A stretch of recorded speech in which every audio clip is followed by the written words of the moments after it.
இங்கே முன்னாள் அமைச்சர் நேரு கூட அந்த ரேஷன் அரிசி தான் சாப்பிட்றேன். ஏன்னா சுகர் கம்மியாகும்ட்டு, அதை சுகரை கம்மியாகும்னு சொல்லி அது அது மோட்டா அரிசி சாப்பிட்றாரு. அதனால வந்து எல்லாரும் உறுப்பினர் கே நேரு அவர்கள் பேச. மாண்புமிகு பேரவைத் தலைவர் அவர்களே, அவை முன்னவர் என்ன அர்த்தத்தில் அப்படி சொல்கிறார்? ஆட்டுக்கு மாட்டுக்கும் என்பதெல்லாம் இல்லை. குறிப்பாக உங்களுக்கு அரிசி எப்படி கொடுப்போம் என்று சொன்னால், நானும் இந்த உணவுத்துறை 30 வருடத்துக்கு முன்பு நான் பார்த்தேன். எனவே சொல்வது, கருப்பாக இருக்கிற அரிசியை கடைசி நேரம் வேற வழியே, அப்போதெல்லாம் அந்த அரிசி கிடைப்பது கஷ்டம், சென்ட்ரல் போர்லேருந்து கிடைக்கிறது கஷ்டம்.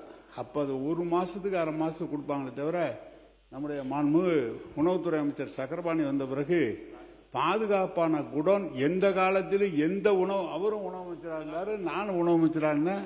ஆனால் அவர் தான் நிறைய கட்டினார். அவருடைய காலத்தில் நம்முடைய தளபதி அவர்கள் அதற்காக நிதி ஒதுக்கி நெல்லை நனையாமல் கொண்டு சென்றது சக்கரபாணி. நம்முடைய நான் சொல்லிடுறேன், நான் 1 நிமிஷம் சொல்லிடுறேன், நீ சொல்லு.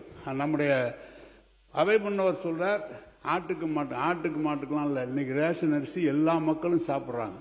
நீங்க உனக்கு வச்சீங்க இந்த ரேஷன் அரிசி. காரணம், ரேஷன் அரிசி சாப்பிடுகிற போது அந்த சர்க்கரை அளவு குறைகிற காரணத்தால் எல்லா மக்களும் அதை எடுத்துக்கொண்டிருக்கிறார்கள். நீ எப்படி காலையில் எழுந்திரிச்சோன்னா நெல்லிக்காய் ஜூஸ் குடிப்பான்னு பேட்டி கொடுக்குறியா?